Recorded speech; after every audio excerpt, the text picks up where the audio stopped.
What's up guys, this is Chris with Half Chrome. It has been too long since I made a video and too long since I've gotten a haircut. Whatever, not really around people who are going to care anyway. Thought it was a perfect time to start talking about the Mavic Air again. I've made some videos in the past detailing my least favorite aspects of certain drones and often get a hard time about those, but it just seems like a relevant time right now to talk about the shortcomings of the Mavic Air and what we'd like to see differently from DJI drones in the future. Now, looking at the Mavic Mini, it looks like they corrected a lot of the things that I think are wrong with the Mavic Air. And so, I think there's a good sense that they're not going to make those mistakes again.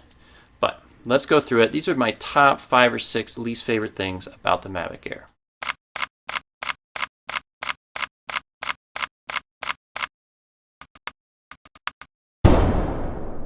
Alright, my number one least favorite thing about the Mavic Air is actually the image quality from the camera. This may not be a problem for everybody. There's probably some variability in what you get out of different Mavic Airs, so yours may not be the same as mine. Mine is a problem. It is soft. Maybe you wouldn't notice, but not everybody's doing side-by-side comparisons with other DJI drones and other cameras, with test image targets like this one behind me, going outside, side-by-side comparisons. It just doesn't hang. It's not even worth recording in 4K on this camera here. It's more of a maybe 1080 or 2.7K camera in my view. You don't really get the full 12 megapixel benefit. I actually prefer the camera on my Mini, so I think they fixed it. Fundamentally, what is it most likely an issue of? It's probably just a little out of focus. DJI has a long history that people don't always necessarily talk about of selling drones that are out of focus. So we had multiple issues with the Phantom 3, sending it back and forth. They seem to resolve that with the Phantom 4. Those have an autofocus. And then when they jump back into the fixed focus cameras, they seem to maybe have some quality issues again. Seem to be resolved now. Don't think we're going to have any issues with future drones from DJI that have a fixed focus. And I should point out there are some benefits for a consumer drone not to have an autofocus capability. You can get away with it with a reasonable f number, a higher f number, and a small sensor not needing that focus. You can get pretty darn close to things and things are still nice and sharp. The benefit is you never see the focus breathing. You never have to remember to worry about it or touch that. Really is a benefit for a lot of novices in particular. Alright, my next biggest problem, and this was a huge one for me, is the gimbal on this.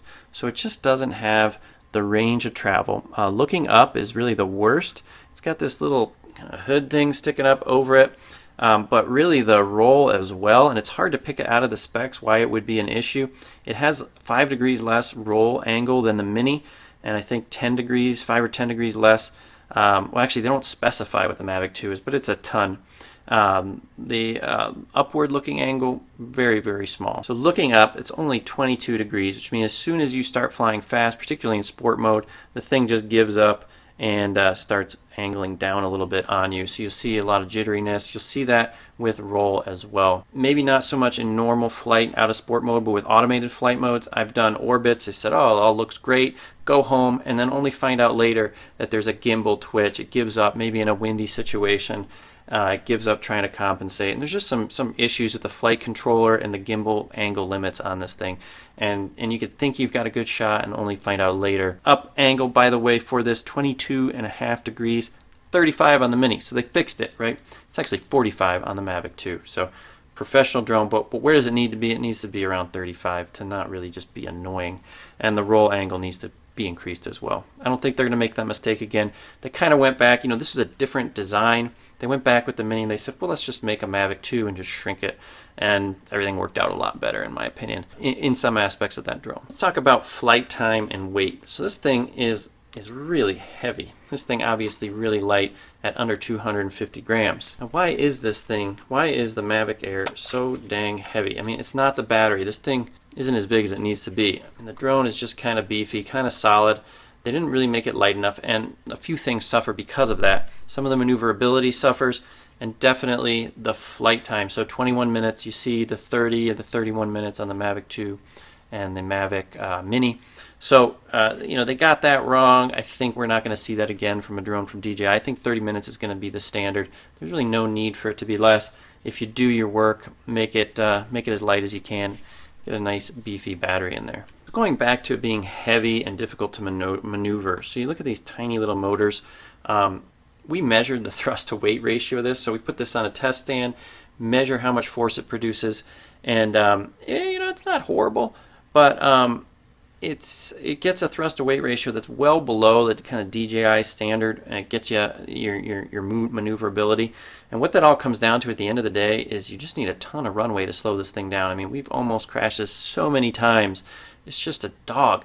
And when you're in normal flight mode, it will only pitch 15 degrees to try to slow down.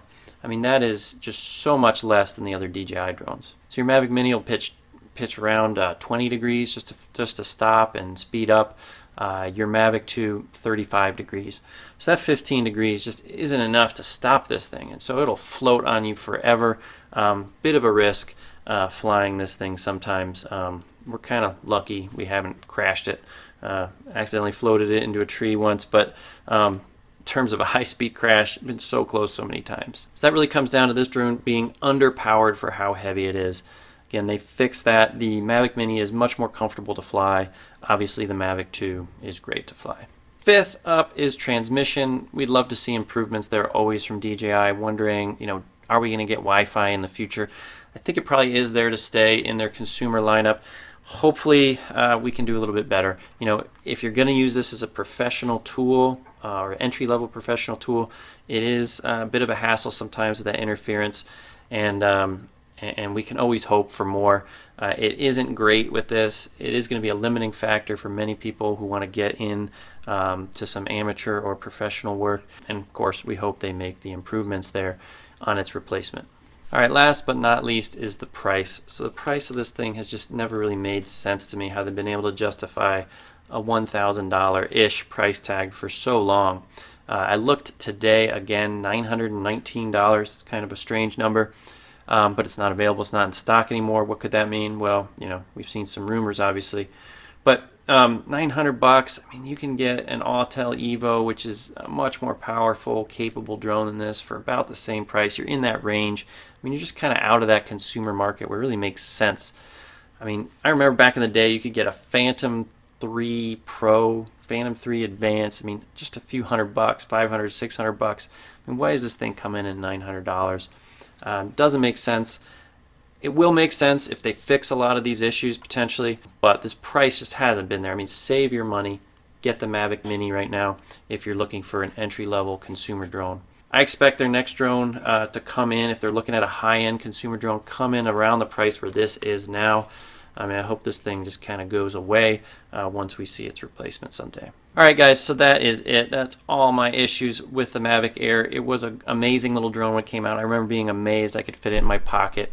Mavic Mini, except for its software limitations, fixes all those complaints I had. The weight, the flight time, the camera quality. So a lot has been improved, actually, with the Mavic Mini. And so I don't think those problems are going to come back again. I think the Mavic Air's replacement is just going to, fix all those issues. It's going to be right where it needs to be. It's not going to be under 250 grams. Well, why would it? They got their drone. They got everything off in terms of weight on the Mavic Mini. But what we're going to see in the Mavic Air is all those issues are going to be fixed, and hopefully they're going to give us some new cool flight modes, give us a reason why we want to buy it. Thanks for watching, guys. Leave your comments below. Use those links below. It always helps us out. And subscribe to the channel. Make sure you don't miss the latest information about the drones. I apologize if you've heard any little squeaks. Got a new little foster kitten here. Got to do something during this time. So here she is. Don't let this cute little face fool you. Her name is Maleficent, and she has earned that name, right? All right, guys. See you next time. Should we go edit this thing?